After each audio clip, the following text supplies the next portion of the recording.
welcome to Seed Speaks. This is a video series brought to you by Seed World Group. My name is Mark Zinkowitz, and I am an editor with Seed World Group, and I'm happy to be your host today.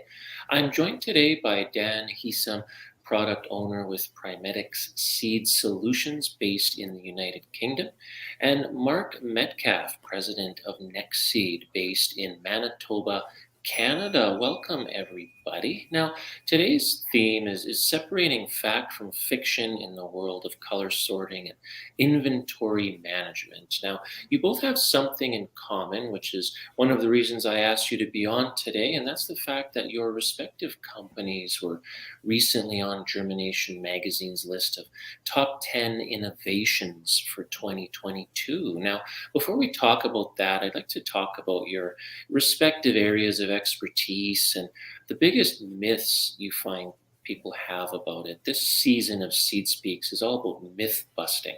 And I'm going to start with you, Dan, if I may.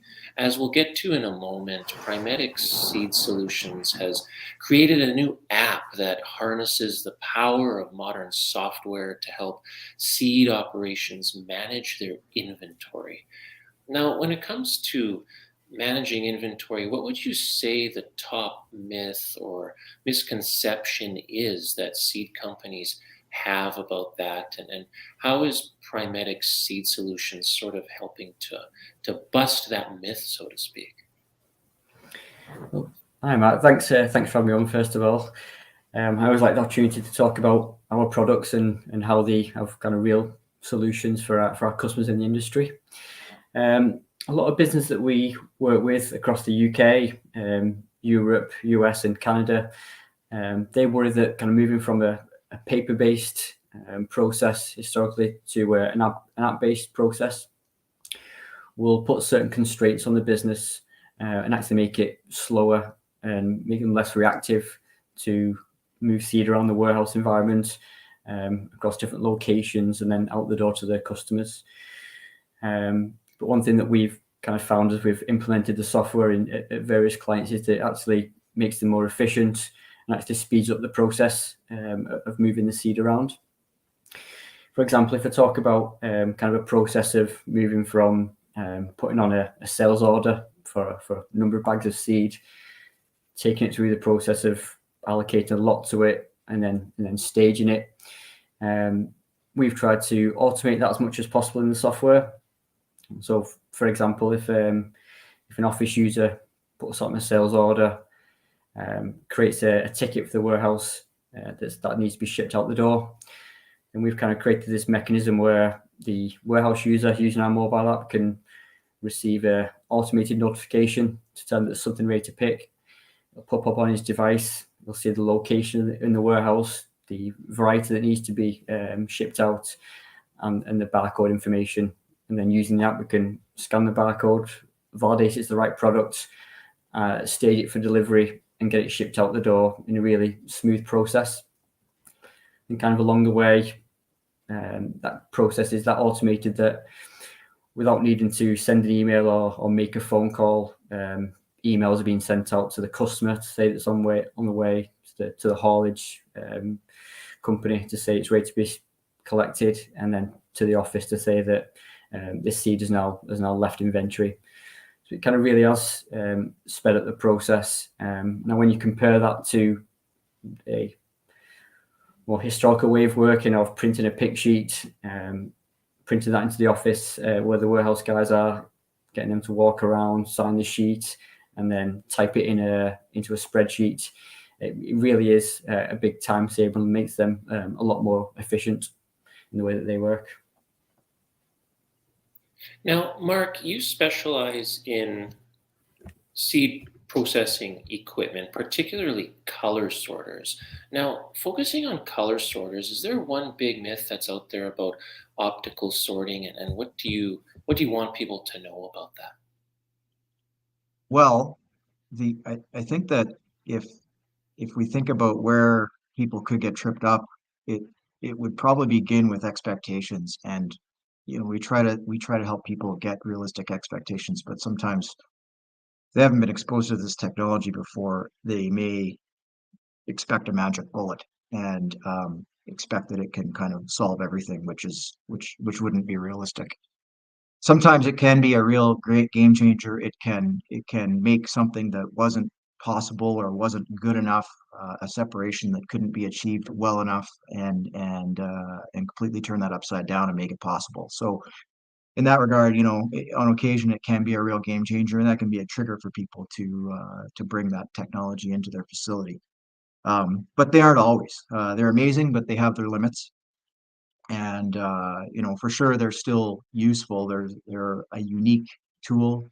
So when that technology gets introduced into an existing facility, it enhances the capability of the facility. But it still needs to be, considered to be one of several different separation tools that would be in a plant.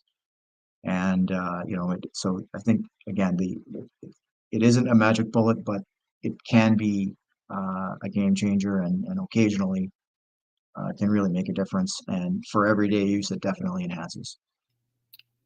Yeah, well, I think like Dan alluded to earlier, new technology can really simplify a lot of things and make things easier. But then, when we solve one problem, when we simplify one thing, then sometimes there are new issues that arise that we have to deal with. And so we never get to a point where we've solved all our problems. We maybe fix this or we simplify this, but then now there's some maybe new questions that come up that we need some help in dealing with. And now I mentioned earlier our top 10 innovations.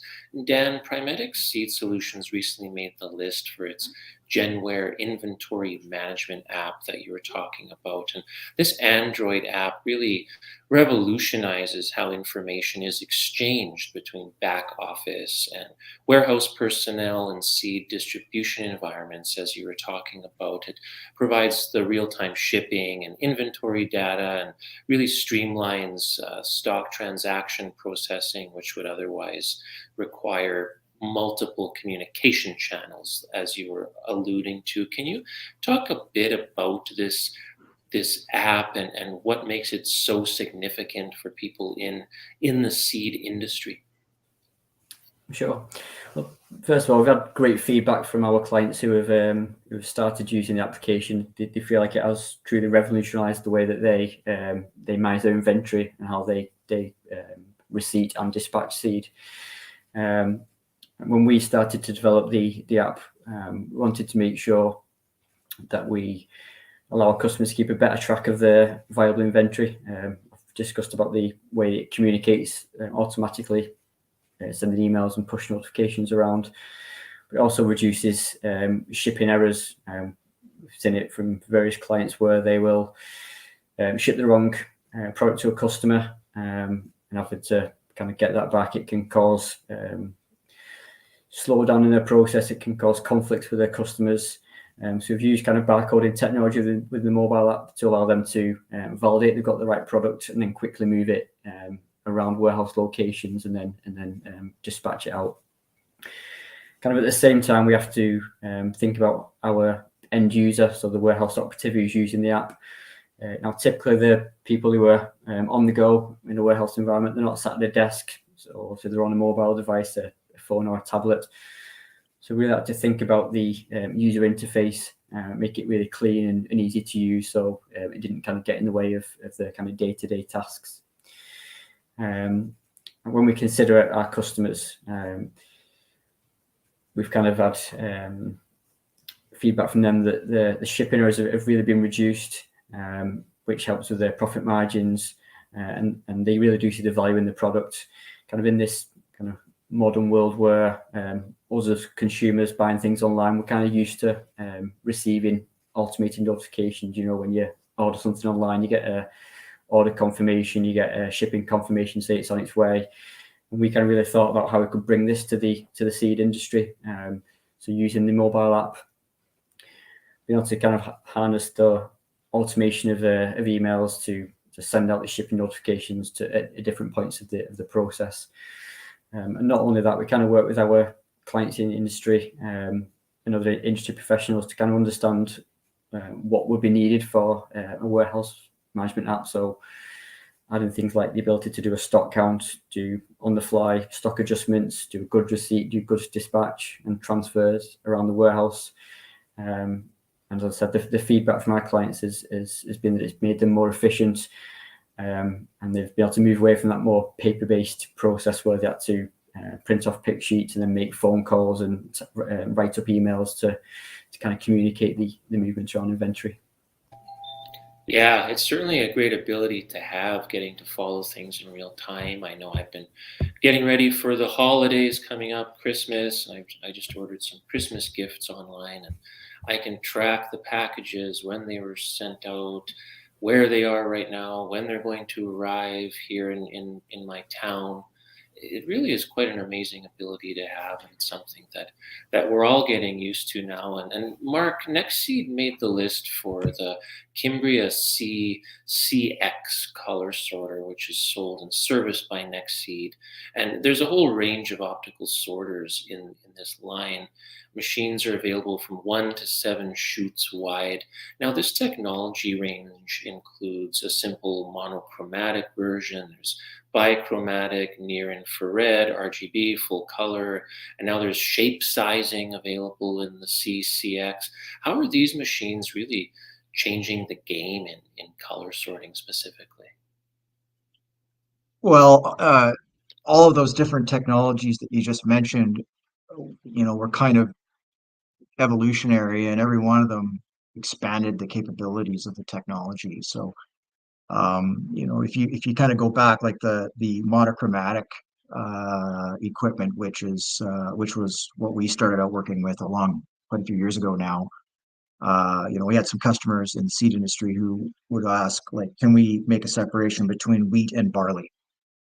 And we tried to, and sometimes you could, and sometimes you couldn't, because those monochromatic machines really just worked more or less based on dark to light. So was the wheat enough lighter or darker versus the barley? Well, it depends, right? It would depend on the sample. And so wasn't very reliable for that type of a separation.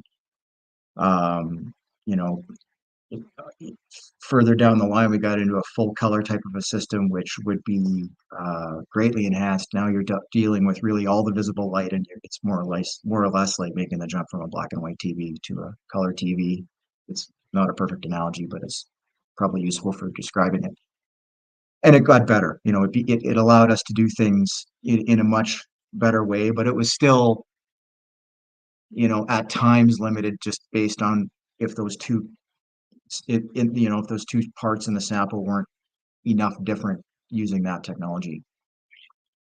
And then a few years after that, they came out with some additional technology with a different type of camera that was starting to read wavelengths that we can't see in the near infrared, a couple of specific frequencies in the near infrared range. And guess what? If in most cases, cereal grains with a hull on it versus cereal grains without a hull on it look completely different under that type at that frequency. All of a sudden, this becomes almost a salt and pepper, very clear difference. And so we've gone, from something that was marginally doable and probably not very reliable, probably not practically reliable, to something that we can do with great confidence and precision now. So, that's just kind of one example, but it along the way, these evolutions in the technology have really changed, like, what we can see, and therefore what kind of separations we can make. You mentioned moving from black and white to color TVs, and talking about fact and fiction. And Dan, I imagine people have a lot of misunderstandings maybe about software as it relates to inventory management. I know software has changed so much over the decades. I remember back in the day when it came on floppy disks. You remember those floppy disks, and then it came on CDs, and now you simply just download an app and it updates automatically. There's no more upgrading. I remember when you used to have to upgrade software. A new version would come out, and you'd have to go to the store and you'd buy it, and it would come in a box. And there was a whole thing involved. And we've sort of eliminated and essentially automated all that. And I think that's a big theme we're talking about here today is automation. For you, Dan, what's the biggest strength of the app approach to inventory management? But then on the flip side of that coin, is there one major challenge that people have that you're actively trying to help them solve with this software? Yeah, you mentioned about how we get apps quickly upgraded nowadays, and that's kind of one of the strengths is that with the ability to put an app on a phone remotely and update it, we can kind of quickly solve issues or give customers new functionality that previously would have taken a long time to give over to them and train the users on. But I think one of the key strengths of going to like an app-based inventory management system is kind of the improved traceability and auditing that gives the customer. So with our applications, every movement of inventory, whether that's a transfer or a dispatch or a receipt or an adjustment, that creates a unique transaction in the software that's time and date stamped. You can see when it happened. It stamps the username who actually made the change in the mobile app. So having that kind of data becomes really powerful for our customers to be able to drill into any kind of dispatch, no matter where that's at in the process, and see where it changed from, say, picked to dispatched, when it was adjusted, and who did it. It becomes really, really powerful information. We see that people in the kind of warehouse environment are constantly getting queries from haulage companies, from administrators, asking about previous shipments that have taken place. If they can quickly pull up the data to kind of see when something was shipped and who did it, then that becomes really powerful data for them to have. And kind of along with that is the ability to kind of use the barcode scan functionality that we have within the mobile devices nowadays. So a lot of our clients will use it's a mobile phone, but with an integrated barcode scanner, so that they can scan a bag, check a barcode, and validate that they've got the correct product before it goes out the door. So it really does become a time saver in that respect. Second part of your question in terms of the kind of challenge that we're trying to solve is obviously making this data real time. So obviously there is always a disconnect between the warehouse and what's going on in the office in kind of a back office ERP system. We want to try and make that data as real time as possible. If we think about a salesperson, a sales rep who's logging a sales order, they want to be able to log a sales order and quickly see if there's inventory on hand in the warehouse that's available to ship to their customers. If these transactions are happening retrospectively, so if something's been shipped and then logged a few hours later, then that person logging the order or arranging the shipment is not getting a clear picture of what inventory is on hand, what's available to ship. And that lagging data does mean that sometimes orders don't get fulfilled, and you have to speak to their customer, explain why it's going to be delayed, and that does can harm the relationship sometimes. So the fact that everything is real time, a transaction on the mobile app just goes straight into our back office ERP system. It just means that again they become very more efficient, and with a single screen they can quickly see the physical quantity available of any variety at any warehouse location. And Mark, what about you? As you were saying, color sorters have changed and evolved so much over the years. What would you say has been the biggest change that maybe people often aren't aware of? But then on the flip side of that, is there one major hurdle or one major way in which these machines still maybe have yet to evolve that you think will one day take them to an even higher level of functionality? Well, I talked earlier about different optical technologies which have enhanced the capabilities, and I don't know how much further there is to go there. Meaning I don't know. Like there could be more that we can do there with optical, but the other part of the system is the software. And so I think that's where there could be I would suggest lots more runway. We've seen great improvements in the human machine interface aspect of the machines over the last decade or so. I can remember the ones that we started with were not at all user friendly, and you really had to understand what was going on inside to work with it.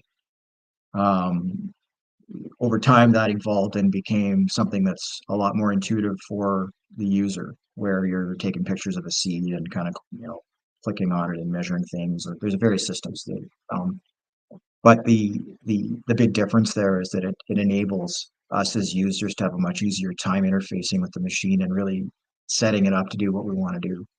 And I think that there's always more that we can do in that regard, because what's going on inside of that machine is pretty complicated at times. But you know, finding the right balance between giving the user all those levers, but also giving the user perhaps a more streamlined or easier way to get it to do what you want it to do, is something that we're beginning to see some traction on as well.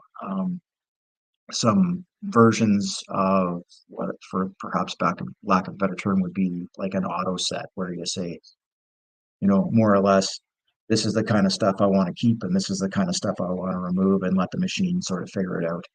And I think that over time, that offering will improve. I wonder if we have some room in this, perhaps, for some artificial intelligence as we go along as well. We'll see. But I really think that the software side of things is where there's, like, how far can this really go? It's just a matter of how far we can take it with code, right? Yeah, well, and that's the great thing about technology in general. As it gets better, we build on that, and we're able to do more and more things that we never imagined we could. And if only we could have that crystal ball, so that we could kind of know what's coming down the road technologically, then That would we be would, cheating. yeah, we would have it made, no doubt. No, thanks, guys. This was great, and thank you so much for your insights today. And that's all the time we have. And so, thank you, Dan, and thank you, Mark, for your time, and thank you to our audience for joining us today, and spending part of your lunch hour with us. To check out the innovations from Primetics Seed Solutions and Nexeed, check out Germination's top 10 innovative products list on germination.ca/innovations. And you can join us next week when Ashley Robinson tackles the topic of how consumer trends affect ag policy. This is Mark Zinkowitz signing off. Mark and Dan, have a great day, gentlemen. Thank you. Thank you.